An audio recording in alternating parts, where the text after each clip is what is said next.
দেশের সবচেয়ে বড় পাইকারি ফলের বাজার পুরান ঢাকার সদরঘাট সংলগ্ন বাদামতলী এলাকায় প্রতিদিনই কোটি কোটি টাকার দেশি বিদেশি হরেক রকম ফল পাইকারি দরে বিক্রি হয় এখানে। তবে বর্তমানে বাদামতলী পুরোটা জুড়েই রয়েছে শুধু কমলা। দেশের বিভিন্ন প্রান্ত থেকে খুচরা ব্যবসায়ীরা ফজরের পর থেকে শুরু করে বিকাল পর্যন্ত বাদামতলীতে আসছে কমলা কিনতে। পাইকারি ব্যবসায়ীরা জানান, ভুটান থেকে আমদানি হয়ে দেশে ঢুকছে এসব কমলা। এটা ভুটান থেকে আসে, ভুটান থেকে সরাসরি ইম্পোর্ট হয়।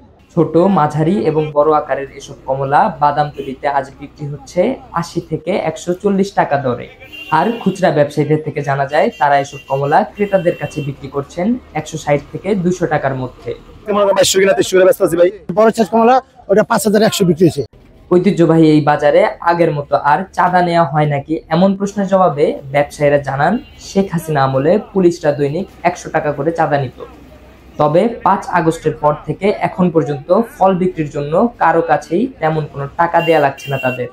আগে 100 টাকা নিত পুলিশ, এটা পুলিশ নিত, এখন নেন। বাদামতলীতে কমলার বাহারি এই বাজারের মাঝে দুর্নীতিও রয়েছে বাহারি রকমের।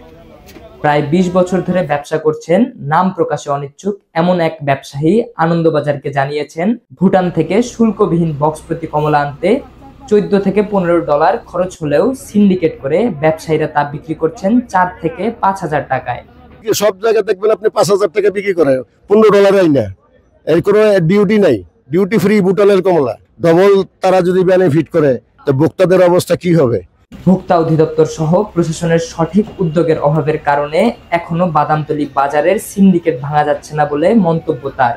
সিন্ডিকেট আছে না আছে, তারা এটা গভর্নমেন্ট এটা দেখবে না, এলাকায় প্রশাসন আছে না সে দেখবে না, কাস্টমরা কি করে, পুলিশ প্রশাসন কি করে, ভোক্তা অধিকার দপ্তরে তারা কি করে।